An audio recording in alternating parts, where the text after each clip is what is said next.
karena kita sudah yakin gitu ya Ustadz Asad, bahwa jangan sampai kita sendiri terjebak dalam gaya hidup bermegah-megahan. Kita juga perlu tentunya untuk mengajak keluarga kita supaya terhindar dari gaya hidup ini. Kira-kira mungkin bagaimana Ustadz Asad supaya bisa mengajak keluarga kita seperti itu?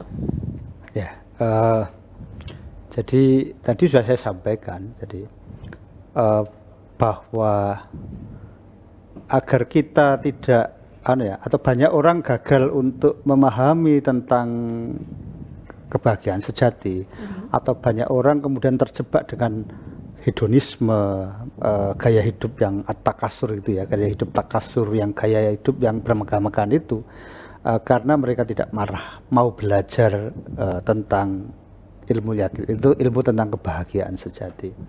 Jadi kata kunci kalau kemudian kita mengajarkan adalah mengajarkan tentang kebahagiaan sejati. Nah, di mana itu? Atau caranya apa gitu? Yang pertama caranya adalah kita mengajarkan tentang konsep dzikrullah. Nah, gitu. Jadi kenapa ini dzikrullah itu menjadi penting? Karena itulah seseorang akan mengenal sumber kebahagiaan sejati. Ya. Jadi dimulai dari apa?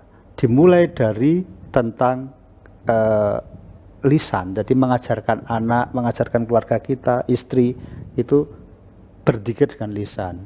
Kemudian setelah dimulai maka tidak hanya sangat cukup lisan, tapi kemudian dia benarkan dalam hati. Jadi dia betul-betul tanamkan ucapan-ucapan itu, dirasakan betul, sehingga kemudian dia menemukan konsep tentang zikir itu lebih dalam lagi. Dia bisa melakukan sesuatu sehingga sampai kemudian disebut dengan ihsan. Dia melakukan sesuatu, dia beribadah itu seakan-akan melihat Allah, atau kalau tidak bisa maka seakan-akan dia menyadari bahwa sesungguhnya Allah melihat dia. Nah, itu hal yang kemudian bisa membuat orang itu akan terkontrol hidupnya. Dia tidak akan mengejar kebahagiaan yang tidak sejati itu. Jadi dzikrullah gitu. Kita ajarkan anak itu dzikrullah. Nah, setelah dzikrullah baru kemudian kita ajarkan tentang syukur. Nah, jadi kenapa kemudian dzikrullah itu menjadi penting atau dimulai dari dzikrullah? Karena orang harus mengenal dulu tentang sumber kebahagiaan sejati itu. Ya. Sehingga kemudian dia tidak mencari-cari kemana-mana, tidak mencari kepada hal-hal yang palsu. Ya, bahkan ada orang yang gagal memahami kebahagiaan sejati, akhirnya kemudian dia menemukan barang yang namanya ekstasi, pil koplo, apalagi yang untuk mendem-mendem itu ya. Karena dia tidak menemukan di mana-mana kebahagiaan itu gitu. Nah, dia gagal untuk menemukan sumber kebahagiaan sejati. Maka harus kita kenalkan kepada keluarga kita, sumber kebahagiaan sejati adalah Allah, Zat yang Maha Kuasa. Maka di dalam surat Ar-Ra'd itu ya, alladzina amanu wa tatma'innu qulubuhum bidzikrillah, ala bidzikrillahi tatma'innul qulub. Orang-orang yang beriman, hati mereka menjadi tentram dengan mengingat Allah, dan hanya dengan mengingat Allah hati mereka menjadi tentram. Nah, itu kemudian kenapa kemudian perintah Allah fadkuruni adkurkum ya gitu. Jadi karena sumber kebahagiaan sejati dari Allah, maka gitu berzikirlah, mengingatlah kepada Allah ya. Fadkuruni, ingatlah kepada Allah gitu ya. Untuk Allah adkurkum, maka Allah akan mengingat dia gitu. Maka Allah akan memberikan, menebarkan kebahagiaan itu kepada dia gitu. Nah, dilanjutkan waskuruli ya, dan bersyukurlah ya. Wala takfurun. Jadi perintah bersyukur itu adalah lawan dari kufur. Karena kalau benar orang yang tidak bisa bersyukur, maka dia akan masuk kepada kekufuran gitu. Yang kemudian sering disebut dengan kufur nikmat.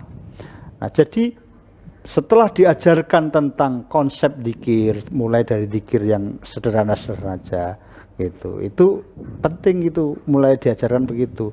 Jadi tadi konsep ilmu yakin tadi dimulai dari dzikir itu, dari lisan, agar anak terbiasa dengan kata-kata yang baik gitu.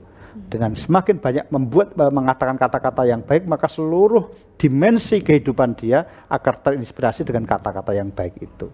Nah, kemudian dia mulai meresapi kata-kata itu Subhanallah artinya apa, la ilaha illallah artinya apa, Allahu Akbar artinya apa. Dengan begitu maka dia kemudian sudah mulai memahami dan merasakan, dan pada akhirnya kemudian dia bisa mentransfer semua yang ada dalam dzikrullah itu dalam kehidupan dia. Baru kemudian diajarkan tentang syukur.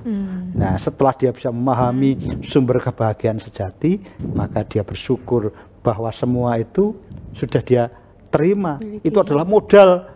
Jangan menganggap bahwa kemudian oh itu ada orang punya kekayaan, oh saya nggak punya. Nah, dia nggak bersyukur karena sesungguhnya dia dikasih tangan, dikasih pikiran gitu. Yang dia bisa mendatangkan semua itu, mendatangkan kekayaan itu juga dari itu. Dengan tangannya, dengan pikirannya gitu ya. Jadi modal itu kadangkala keliru. Kadang-kadang orang modal itu selalu dapat uang.